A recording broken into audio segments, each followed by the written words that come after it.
Hi, I'm Sarah Fisher. I'm the Vice President of TENS, the Episcopal Network for Stewardship, and we're so glad you're joining us today for this TENS topic on hospitality and stewardship.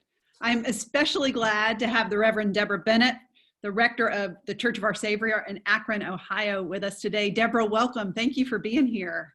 Thank you, Sarah. It's great to be here with this conversation. Yeah, I'm excited to jump into it, so I'm going to.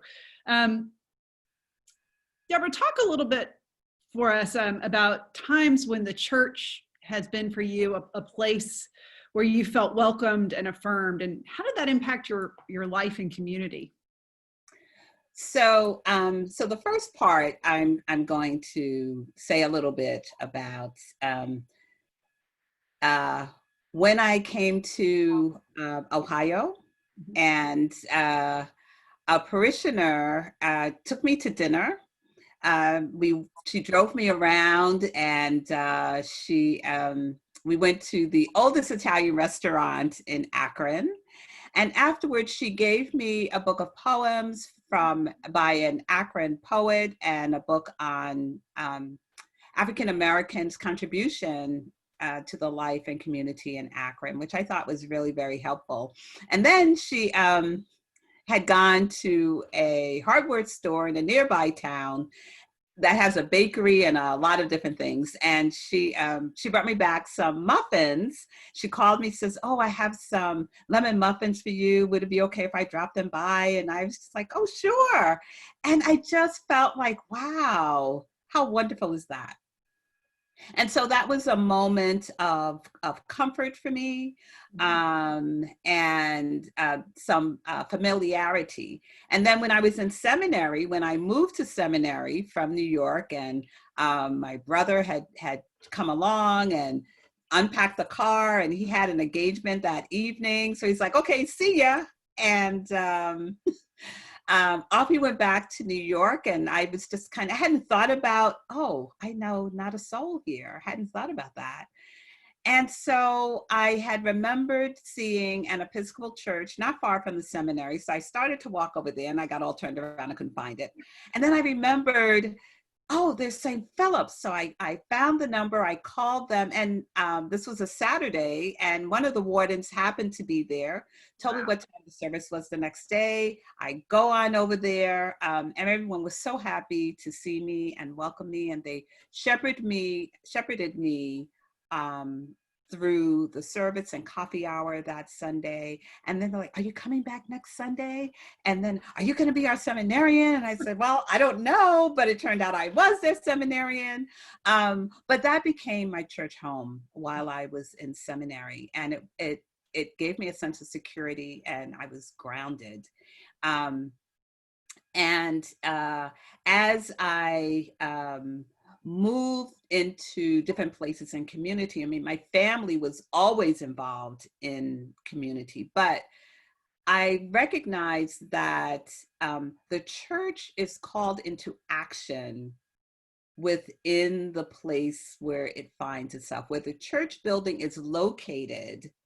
Many of our parishioners are not in that area, but as the church in action, we are a part of the community. And so bringing that connection of home and security out into the community, and showing that this is a place that has a place for you as well. And what that looks like depends on different congregations, but it might be through, feeding. It might be through, this is how you write a resume. It might be just come out and hang out and feel a part of the community because there isn't anyone but you in your space. I mean, it looks something different for every person, but taking that sense of home, that sense of security, that sense of belonging beyond the walls, beyond the doors of the church, then gives another dimension to our relationship with our neighbors. Yes. Yeah, I totally agree that it looks so different depending on where we are, but there is sort of a cohesion to that place of community,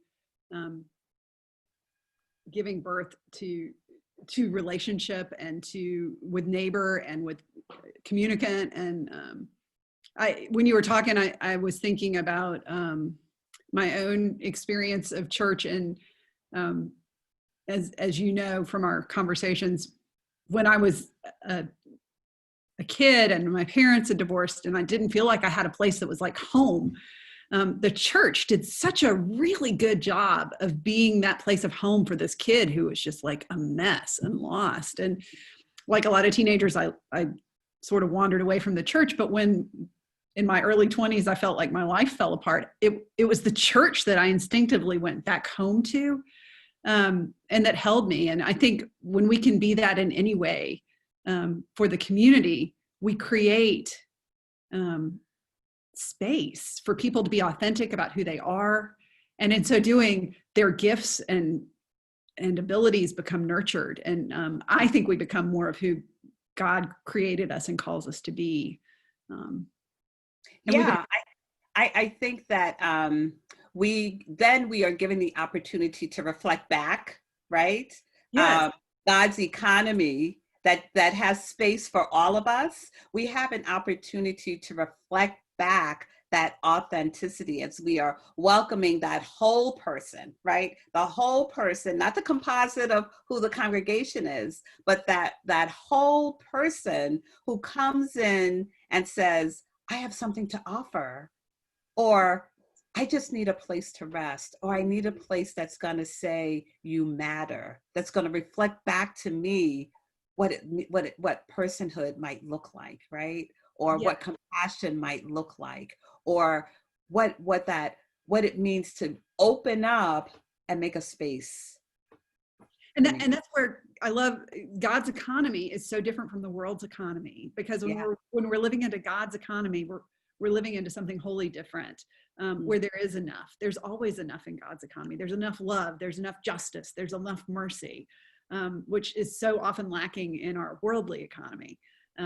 But in God's economy, it's there. We just have to figure out how to nurture it and fully begin to trust it and live into it. Right. There's so there's always an abundance, right? In God's economy, there's always an abundance. There's always enough and extra, right? There is always that. And so if we begin from that place of, we don't have enough people for the abundance, right? We don't have enough people. Who's going to do this? Nobody will volunteer. But we have it.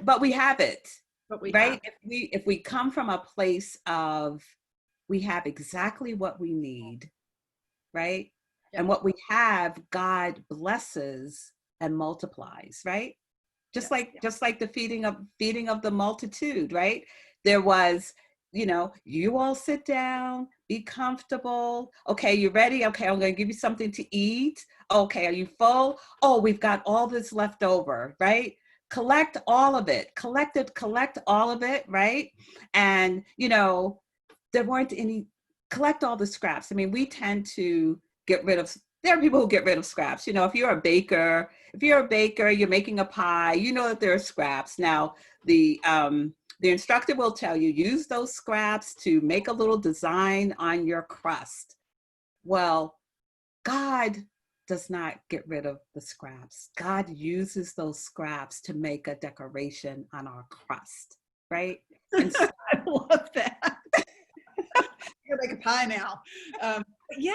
There is no waste in God's economy. That's right. As human beings, there are no wasted humans. As gifts that we bring, there is no waste in God's economy. There's only abundance. Only abundance. And all is welcomed, right? All is welcomed, all is blessed, all is gift. Yes, which is what God constantly does with us if we pay attention, is takes that gift, that whatever the gift is that we bring, however small it may feel, God takes that and blesses it. Yes, yeah. And uses it for God's economy, for God's creation, for God's community. There is no thrown away scrap. No thrown away scrap. I'm stealing that for a sermon at some point. Yes, we will preach at some point. Hey, Deborah, I'm aware we are almost out of time. I don't know how that happened. I feel like we've only been talking for a minute. I know. I don't know when that happened either. Oh, okay. Getting the signals. Well, it has just been so wonderful having this conversation with you, Sarah. For